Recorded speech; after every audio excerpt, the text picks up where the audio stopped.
All right, we got to start here in Tuscaloosa, where we could be talking this matchup all week long.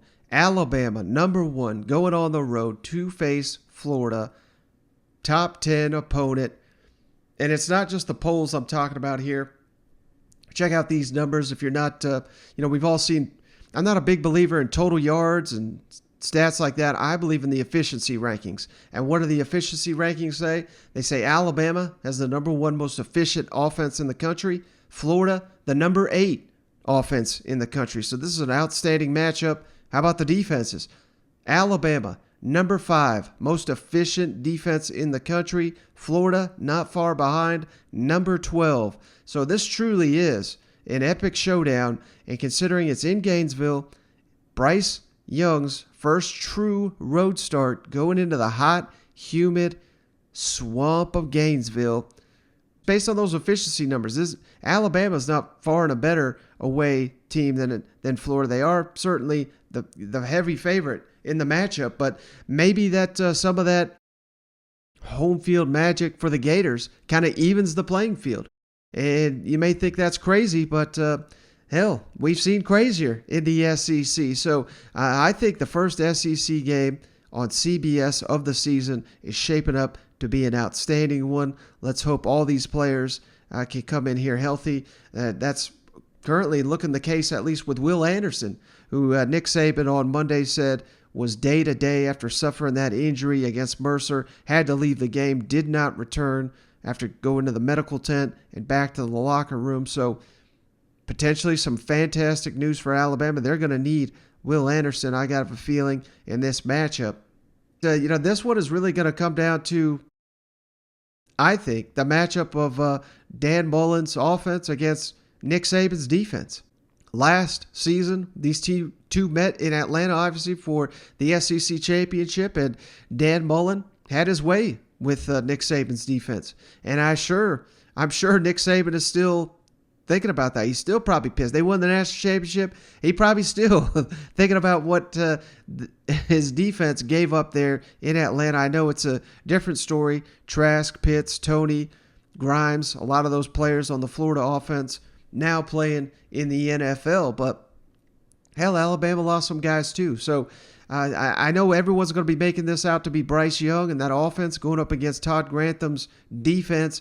But I really think it comes down to how effective this Florida offense is against Nick Saban's defense, because I think they're going to have to score some points. We've certainly seen, I believe Florida's leading the country in rushing. They're going to need the passing. That's going to be critical to this game, because I think Alabama's going to force Emory Jones or Anthony Richardson. Should it be Anthony Richardson? Well, we'll get to that in a minute. But whatever quarterback it is, and I'm certainly we'll see both for the Florida Gators in this matchup, they're going to make them beat them through the air. That's historically just been the way with Nick Saban's defense. He'll put his elite corners in man-to-man coverage and force you to beat him down the field. And he does that because there's very few college quarterbacks that can actually do that. I mean, going back historically, that's what it's taken. Joe Burrow, Johnny Manziel, Cam Newton, even the old drunkard, Steven Garcia. I mean, it takes a historic performance typically to beat Alabama and this Nick Saban defense. So that's what it's going to come down to. You're just not going to beat Nick Saban rushing for 300 yards. That is basically unthinkable unless you've got Ezekiel Elliott on your team. But it's a challenging task, particularly if you don't know who exactly you're going to see in the majority of reps under center. And that's something Nick Saban was asked this week. How do you prepare for Emory Jones and Anthony Richardson, not knowing the roles for each of those guys on the Florida offense? So let's kick it over to Nick Saban, breaking down his thoughts on the two-quarterback system of the Florida Gators and on defending Dan Mullen's offense and what makes it so difficult. Two parts.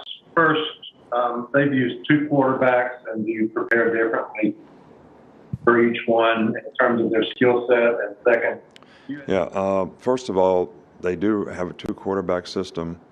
I don't think you prepare differently. Both guys have ability to make plays passing, and they run the same sort of quarterback runs with both guys, and both guys are very talented in both areas. So, when the quarterback can run and they run quarterback runs, it's almost like playing against Wildcats. So they've got an extra blocker, but they also have the ability to make big plays in the passing game, which they've made, and been pretty efficient in the passing game. So it's more challenging when you play against, guys, and both guys are very efficient, effective passers as well as runners. You mentioned facing Dan Mullen offenses several times over the years. How have you seen the way that he runs an offense change, if at all, over that span? Well, it changes relative to the personnel that he has. I think that's what he does, really, really well. They obviously didn't run a whole lot of quarterback runs last year. With the quarterback that they had, he was a really good passer. They had really good skill guys, and they were a great passing team. This year, they're still a really good passing team, but they have the added element of quarterback runs, which when he was at Mississippi State, was sort of the same, kind of, what players do I have, what can they do, and I'm going to make sure these guys are doing the things that they do well. And I think that's what makes him a great offensive coach, is he does a great job of utilizing the personnel that he has, getting the ball to playmakers, and if the quarterback has running ability, they'll use them in the running game as well. All right, so this is something that I hit on time and time again in the offseason, but obviously Nick Saban's word goes a lot further than mine. But what is it about Dan Mullen that makes him so elite? He adapts to his personnel. And like Saban says, last year they were a passing attack. Now they're more of a ground attack. That's not because Dan Mullen woke up in the offseason and said, well, let's go back to the ground game. It's because he knows what he's got to work with, and he gets the most out of those players, and he doesn't ask them to do what they can't do. And that's something he's did the whole time at Mississippi State. That's what he's doing at Florida. So interesting comments here from Nick Saban, but I think he knows that his defense is going to have their hands full.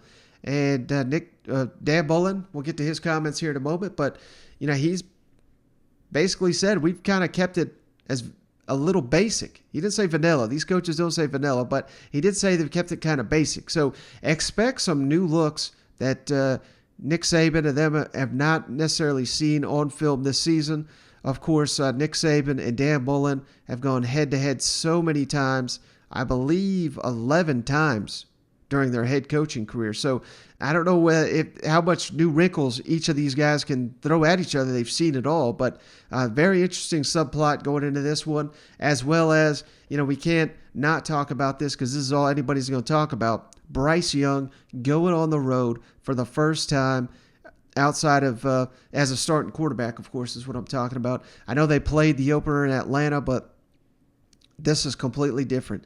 That was a neutral field, more Alabama fans than anything. I'm sure there'll be Alabama fans in the Swamp, but it's going to be nothing like the Gator fans that show up here on Saturday night. I mean, just look at these. Ross Dellinger looked up the Airbnb rates here in Gainesville for this matchup. It's insane right now. So this is going to be a scene of epic proportions here.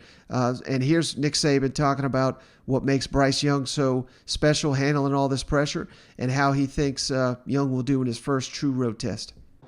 Hey, Coach, you talked about playing in a hostile environment. When you have a quarterback that's making his first road start, just what advice do you give him to help him play better? Well, I think we got a little taste of that playing in Atlanta, even though it wasn't the crowd noise probably there that we'll have this week. Just got to play with poise, and that's one thing that Bryce has done in both games is he's been able to keep his poise. He's able to stay focused on doing things that we need to do, but I think it's the entire offense that has to be able to keep their poise in these situations, whether it's silent snap count or whatever we have to do to be able to operate. I think we have to do it as a unit, and I think it starts with the quarterback, but he has shown really good poise so far this year. What allows Bryce to perform so well when he's under pressure, when he's pressured by the defense? Just what have you seen allows him to do so well in that situation? Well, I first of all, I think that he's got a really good feel in the pocket, moving in the pocket, and sort of moving away from the rush, stepping up when he needs to step up. He's very quick feet. He's got a quick release. He gets his feet back underneath him so that He's throwing the ball on balance and accurately. And then, he's a very bright guy, so he really understands how the other team is trying to pressure and tries to protect himself with the plan that we, try to put together as coaches so we can protect him. And but you got to be able to implement it in the game based on, what you're seeing. And, he's done a really good job of that to this point.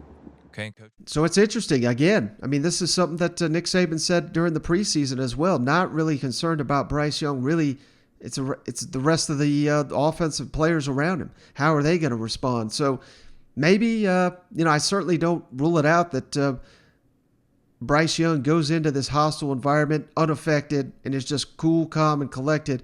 I mean, he seems that special, but at the same time, the swamp has ruined many of good quarterbacks that have some momentum going into that thing. And once that thing gets rocking, similar to the Arkansas-Texas matchup of last weekend, it's going to be imperative that Florida jumps out, takes an early lead on Alabama, get this crowd into the game. I don't know if they can do it, but that's going to be a key to success if they can manage to pull off this epic upset on Saturday.